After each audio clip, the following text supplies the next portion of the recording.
Salut à tous, c'est Harry Hoffman. Aujourd'hui, c'est le cinquième jour de la troisième semaine et nous parlons du volet professionnel de la pyramide des soins. On pense généralement au volet professionnel comme étant lié à la santé mentale, à la relation d'aide, à la psychologie, à la psychiatrie. J'ai eu l'occasion d'en parler lors de la troisième journée de la deuxième semaine. Donc aujourd'hui, je voudrais aborder avec vous certains autres aspects du volet professionnel. Si vous vous intéressez à nouveau à la santé mentale et aux conseils, je vous invite à revenir au troisième jour de la deuxième semaine. Les experts et professionnels sont des personnes hautement formées, qualifiées, accréditées et reconnues, qui font généralement partie d'un ordre professionnel ou d'une association professionnelle et il faut beaucoup de temps pour en arriver, hein. C'est pourquoi énormément de personnes consacrent énormément de temps et d'argent pour parvenir à atteindre ce niveau d'excellence. À partir du moment où ils adhèrent à une association ou à un ordre accrédité, ils sont tenus de maintenir rigoureusement leur accréditation. Cela nécessite l'obtention de crédits annuels de formation continue, ainsi qu'un besoin constant d'encadrement. Il faut du temps pour y arriver, mais en contrepartie, on bénéficie d'une formation de qualité. Donc, nous parlons ici du volet professionnel. Allons-y. Puisque nous parlons du volet professionnel, j'aimerais me concentrer sur quelques métiers. Et je voudrais commencer par le conseiller pédagogique. Pendant des années, j'ai travaillé avec l'AERC, Consortium de ressources éducatives asiatiques. Il se concentre sur les familles de missionnaires qui font l'école à la maison à leurs enfants et qui participent à des coopératives d'enseignement à domicile et qui inscrivent aussi leurs enfants dans des écoles locales. L'AERC porte donc tout particulièrement son attention sur ce type d'influence, ainsi que sur les progrès scolaires et analyse minutieusement la santé émotionnelle, la santé sociale, la santé spirituelle, tout autant que les progrès académiques. Ils évaluent également les troubles de l'apprentissage. Et cela représente véritablement une mine d'or pour tant de familles missionnaires partout dans le monde qui se préoccupent quotidiennement des progrès scolaires de leurs enfants. Imaginez un peu que vous vivez à la campagne, que vous faites l'école à la maison, et que vous n'avez aucun moyen de savoir si vous faites du bon travail en tant que parent ou non. Et donc ces évaluations sont aussi combinées avec des séances de coaching que l'AERC organise et qui encouragent la famille, les parents, en leur disant vous avez fait du bon travail, bravo, faites un peu plus ici, un peu moins là, mais dans l'ensemble, vous êtes sur la bonne voie. Et cela apporte de la sécurité et de la confiance dans ce parcours de l'école à la maison. C'est donc une excellente chose d'avoir des conseillers pédagogiques, car ce sont de véritables professionnels formés dans ce domaine. Et ils font un travail absolument remarquable. Un autre domaine du côté des professionnels est celui du médiateur de conflits. Je pense que c'est un aspect du soutien aux membres de l'équipe qui n'est pas encore assez développé. Il y a environ 5 ans, je me suis donné pour mission de me former, d'obtenir une licence et d'être accrédité en tant que médiateur de conflits. J'ai choisi la figure la plus éminente et reconnue dans le domaine de la médiation, Friedrich Glasel, un expert d'origine autrichienne qui est l'auteur d'un très grand nombre d'ouvrages de référence sur la médiation et qui s'est concentré sur le domaine organisationnel de la médiation, pas seulement sur les médiations familiales ou domestiques, mais aussi sur les médiations au sein des organisations. Et il a développé une échelle à 9 niveaux de l'escalade des conflits. Mais ce que j'ai découvert, c'est que les conflits commencent généralement par des tensions, quelques débats, puis les équipes missionnaires chrétiennes prient à ce sujet, se demandent pardon et oublient. Et se réconcilient dans une certaine mesure, puis ils poursuivent leur vie. Mais un peu plus tard, c'est la guerre. Tout à coup, il y a une zone de conflit au sein de l'équipe. Et les aidants ne sont ni assez compétents ni assez professionnels pour vraiment gérer ce problème. Il est absolument crucial de faire appel à de très bons médiateurs professionnels pour intervenir efficacement dans cette zone de conflit complexe.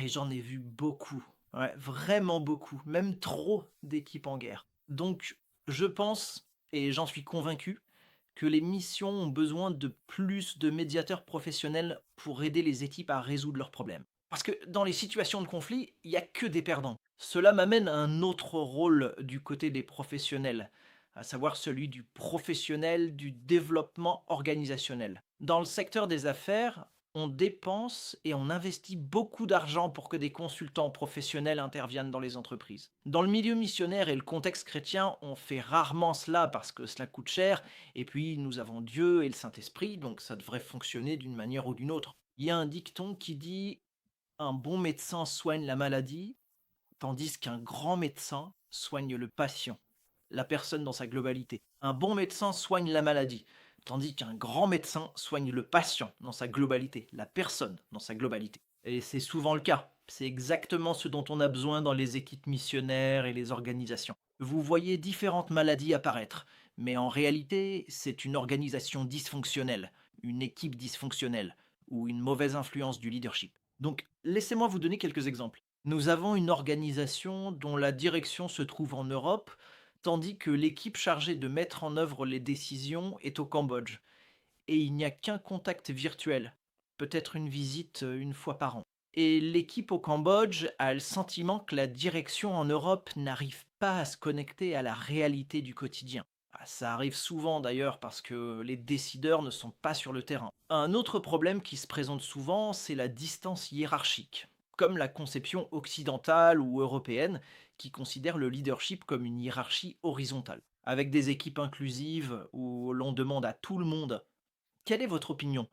Comment dirigeriez-vous? On sollicite leur avis, etc. Dans une culture où la distance hiérarchique est forte, cela est perçu comme une faiblesse, comme un leadership faible. Dans une culture où la distance hiérarchique est forte, le leader est ici, tandis que ceux qui suivent sont là. En tant que leader, vous devez prendre des décisions, vous devez être fort et dire à votre équipe quelle est la prochaine étape et comment avancer. Dans une équipe multiculturelle, c'est important, c'est vraiment important. Et cela commence souvent par une certaine tension. Mais cela peut prendre de l'ampleur et influencer toute l'organisation au point de la paralyser et c'est vraiment difficile. Donc, vous pouvez traiter les symptômes, mais en réalité, un bon médecin devrait traiter le patient dans sa globalité. Si vous vous souvenez, le deuxième jour de la deuxième semaine, nous avons parlé des 7 S du soin apporté aux membres de l'équipe. Et une partie de cela concernait la structure et l'attention du berger. Et je pense que la médiation des conflits ainsi que le développement organisationnel relèvent du domaine professionnel, en apportant ainsi leur propre contribution précieuse au berger et à la structure. Et cela peut s'avérer être quelque chose de vraiment extrêmement puissant, mais cela n'existe malheureusement qu'à peine dans le monde missionnaire actuel. Donc si vous travaillez déjà dans ce domaine, n'hésitez surtout pas à vous lancer pleinement. Et dites-moi alors comment je peux vous encourager et vous apporter tout mon soutien. Et le dernier domaine professionnel que je voudrais aborder est la gestion des crises. Nous avons de plus en plus de soins aux membres d'équipe qui se concentrent sur la prise en charge psychosociale. Je l'ai déjà mentionné, mais nous n'avons vraiment personne qui se concentre sur la gestion de crise. Je me souviens encore qu'en Thaïlande, j'ai été impliqué dans le processus qui a suivi un accident. Et il y avait une personne pour le soutien psychosocial et une autre pour l'accompagnement dans la gestion de crise, qui s'occupait de l'assurance, des démarches auprès de l'ambassade, des médias, des funérailles, etc. C'est quelque chose de très important. Un autre aspect de la gestion des crises, c'est la négociation lors de prise d'otage. Il est absolument nécessaire de faire appel à de très bons professionnels, possédant une solide expérience de terrain, pour former efficacement les équipes missionnaires dans ce domaine précis. Par ailleurs, je n'ignore pas que l'Église coréenne a également reçu une formation approfondie et qu'elle a désormais créé et lancé son propre ministère de gestion de crise professionnelle, y compris pour les négociations en cas de prise d'otage. Et cela a une valeur inestimable. Et nous avons besoin de ce type de service professionnel dans le monde missionnaire. Pour résumer l'ensemble de tout cela, nous avons le volet professionnel.